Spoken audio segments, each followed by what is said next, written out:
I just want to thank you for your courage in being willing to share them today with the country. We're going to hear today about children, and I'm just going to warn you right now, this is not going to be an easy hearing. The testimony that you're going to hear today is not pleasant, but it is the truth. And it's time that the country heard the truth about what these companies are doing, about what these chatbots are engaged in, about the harms that are being inflicted upon our children. And for one reason only, I can state it in one word: profit. Profit is what motivates these companies to do what they're doing. Don't be fooled. They know exactly what is going on. They know exactly. Just last week, 2 whistleblowers from Meta sat right where these witnesses are sitting today and testified that Meta knows absolutely that its platforms harm children. In fact, Meta has gone so far as to suppress studies that show that its platforms harm children. What's the goal across all of Meta's platforms? These witnesses, these whistleblowers testified it is engagement that leads to profit. By the way, we've invited representatives from the companies to be here today. I asked directly Mark Zuckerberg to be here today or to send a representative. You'll see they're not at the table.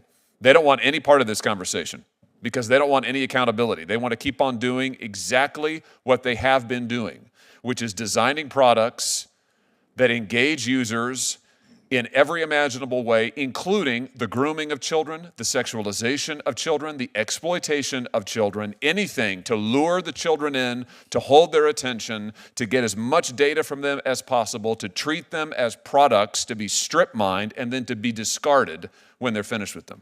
You're going to hear testimony about children who are led into suicide by the products that these companies have made. And what are the companies doing about it? Nothing, not a thing. In fact, Mark Zuckerberg has said it is his goal to have most of your friends in this country be generated by AI. I think maybe you will question the wisdom of that after you hear today's testimony. Probably you question the wisdom of it already. Anybody who's sane, I think, would. Because what you're going to find is AI, it's not a friend. It's not a therapist. It's not a pastor. It's not a priest. AI is about making profits. It's about these companies' profits. And today we're going to lay out the evidence, we're going to lay out the testimony, and we're going to give you a chance to hear for yourself what has happened to these families and what is happening to millions of other Americans and American children, even as we sit here and speak. It's going to be tough testimony, but it's going to be vital testimony because it's time to get some accountability. With that, I'll recognize Senator Durbin. It's the practice of the Judiciary Committee and all of its subcommittees to swear in our witnesses before they testify. So if you're willing, if you'd stand and raise your right hand and answer this question I'm about to pose to you.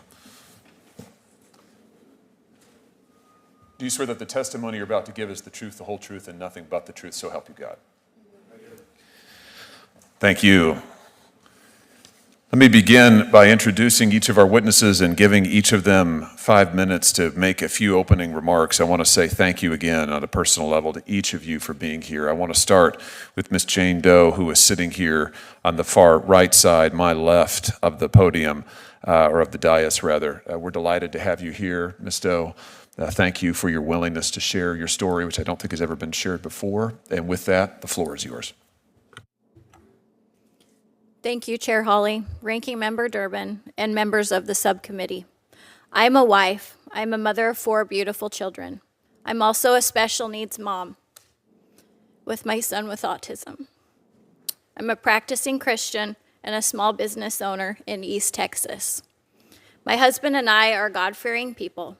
Our family means everything to us. We worked hard to raise our children right and to keep them safe from evil. We have always taught our children to stand up for what's right, even if it's difficult or frightening, which is why last fall I filed a lawsuit against Character Technology, Inc., its founders, and Google in connection with the application known as Character AI. Until today, I have remained anonymous in that lawsuit to maintain the privacy of my family. But today, I am coming forward to teach what I teach my children, to stand up for my child, other families, and for all the children who cannot be here to speak for themselves. In 2023, Character AI was marketed in the Apple Store as fun and safe with an age rating of 12+. My son downloaded the app, and within months, he went from being happy, social teenager to somebody I didn't even recognize. Before he was close to his siblings, he would hug me every night when I cooked dinner. After my son developed abuse-like behaviors and paranoia, daily panic attacks, isolation, self-harm, and homicidal thoughts, he stopped eating and bathing.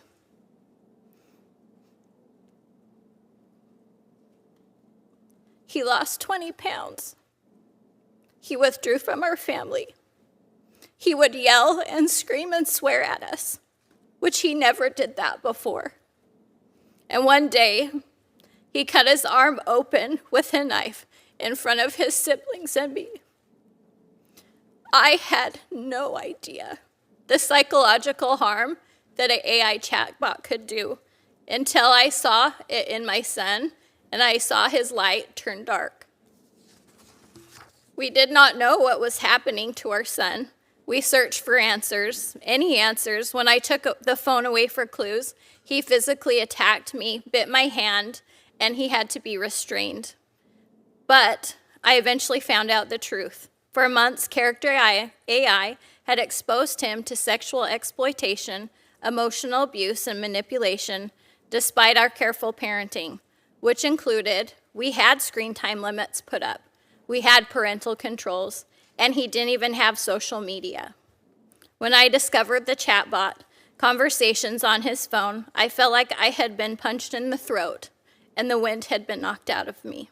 The chatbot, or really, in my mind, the people programming it, encouraged my son to mutilate himself, then blamed us and convinced us not to seek help.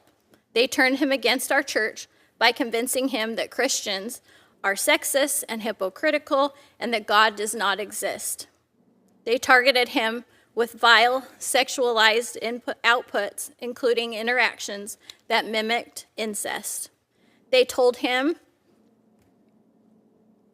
that killing us, his parents, would be an understandable response to our efforts by just limiting his screen time.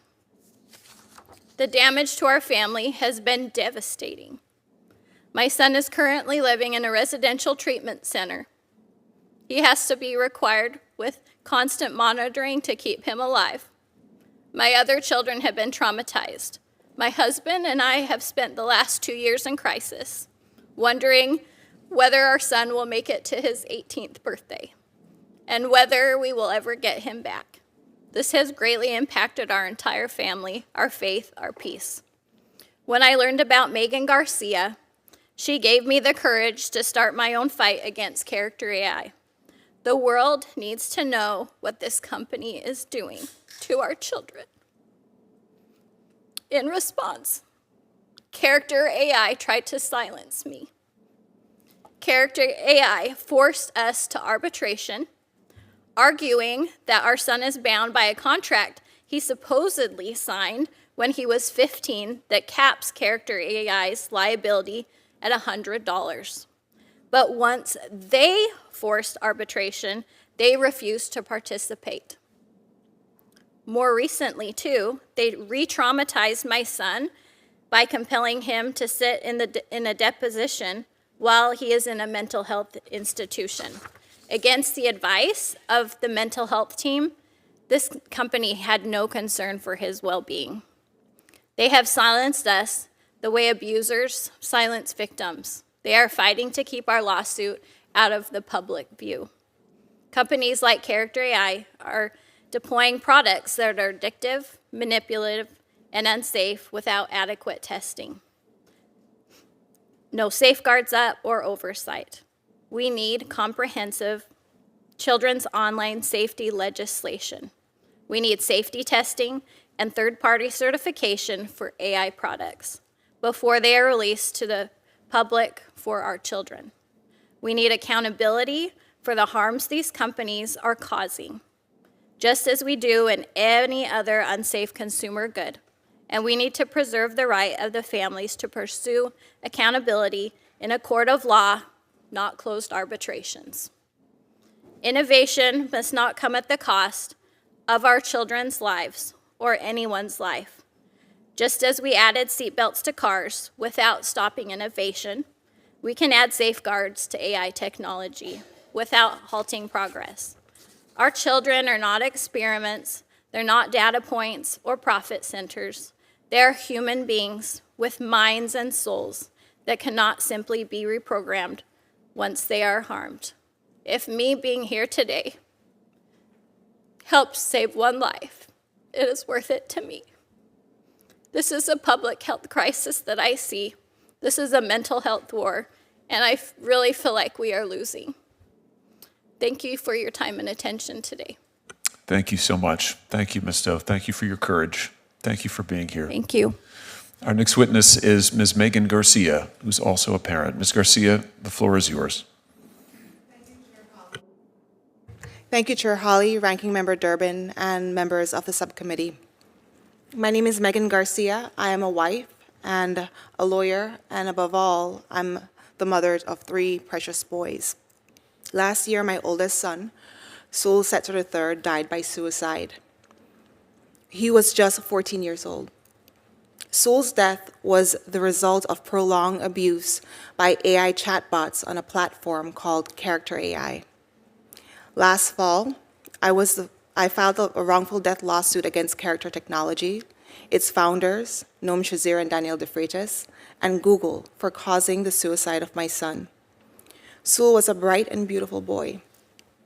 As a child, he wanted to build rockets. He wanted to invent life-changing technology like communication through holograms.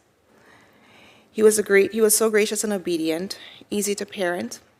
He was a gentle giant, standing 6'3", quiet and resigned, always deep in thought. He loved music. He loved making his brothers and sister laugh. And he had his whole life ahead of him.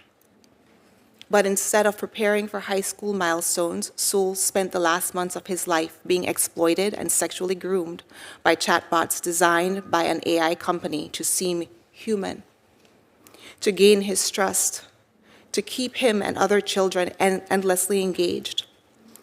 Public reporting indicates that users on average spend more than 2 hours a day interacting with chatbots on Character AI.